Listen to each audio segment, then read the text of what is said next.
बिस्मिल्लाहिर्रहमानिर्रहीम वेलकम करना तुम सानू यूट्यूब चैनल ते आपदे कदम नाल जैन साहब नाल इस टाइम असी गंदम की फसल की काश्त करवाने वास्ते आए हुए हैं पिंड विच नाल दोनों पिंड का सारा मोल भी बहाने वेख सकते खाले पानी निकलते आए यार इनू की कहते ने बरसेम की फसल लग्या है पानी जो कि इत्थे लोग मझां गावां बकरियां खाते हैं उन्होंने चारा है उन्होंने लग्या है पानी इस टाइम उधरों आ रहा पानी पहला पानी लग्या है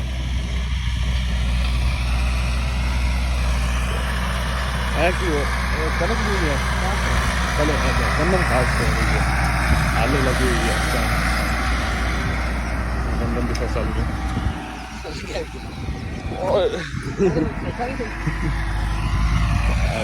गंदम की फसल में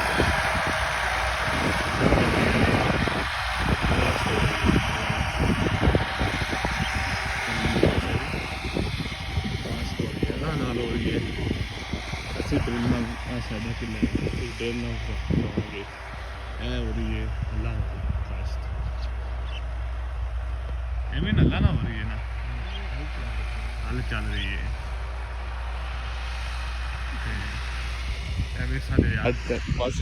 फसलें ही फसलों ने इस तरह का व्यू तुम पिंड में नहीं मिलेगा शहर नहीं मिलेगा पिंड में मिलेगा सिर्फ आप उल्ट बोल गए हैं शहर में मिलेगा तुम्हें इस तरह का व्यू है चेक कर सकते हर तरह पास फसल ही नहीं आजकल ज़्यादातर गंदम की फसल काश्त हो रही है और दूजियाँ हो चुकी हैं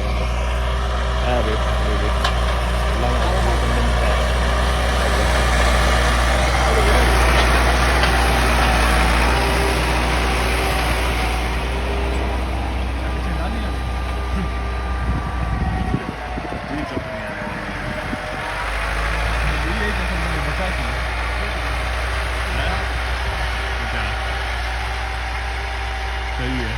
बता दे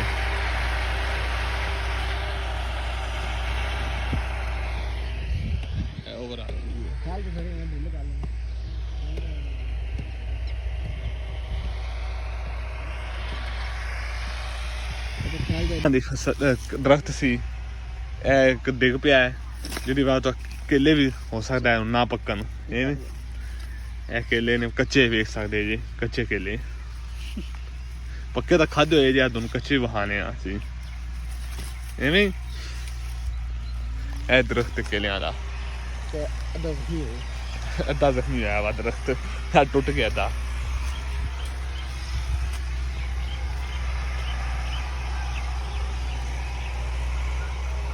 वे साडे जे तुसी कितनी मेहनत कर रहे हैं बंदे फिर तुसी शहरी गल्लां करदे जे तुसी वेख सकदे जे मेहनती बंदे ने कितने कनक बीजते ने बेचारे वेख सकदे जे तुसी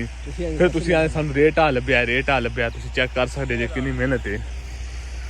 सानू आटा महंगा मिलता है वेख लो कितनी मेहनत कर रहे हैं वो थोड़े सामने ही है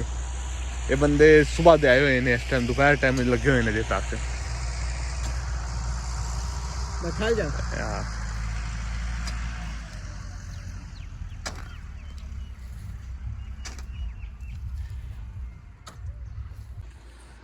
चेक कर सकते जे हैगी आलूआं दी फसल आलू बीजे रहे ने किंदे ने आलू मैं ऐसा तुम वहा दे वे भी आलूआं दी फसल ही वहाई है चेक करो दूर तक कितने किले होगी तेरे ख्याल से 2 किले होगी तकरीबन आलूआं दी फसल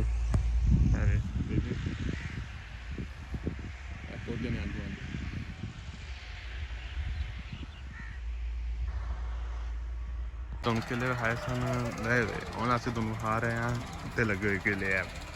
इन्होंने इस तरह उतारा जाता है कच्चा बाद फिर पैल पा के पकाया जाता है देख सकते केले ओवरा दरख्त केलियां दा तो असी गंदम की काश्त शुरू करा रहे हैं तो बीज वगैरह पा रहे हैं पिंड विच बीज सुटवान लगे हैं ताकि फिर काश्त का पहला मरला स्टार्ट किया जाए बीज सट्टन लगे नहीं देख सकते बी पा रहे हैं ਕਿਉਂ ਤਾਂ ਸਿਰਫ ਜਿਹੜੀ ਸ਼ਾਇਦ ਕੰਪਨੀ ਵਿੱਚ ਪਾਣੀ ਕਿਤੇ ਫਾਇਦੇ ਨੂੰ ਪਾਉਂਦੀ ਹੈ ਨਾ ਵੀ ਪਾ ਰਹੇ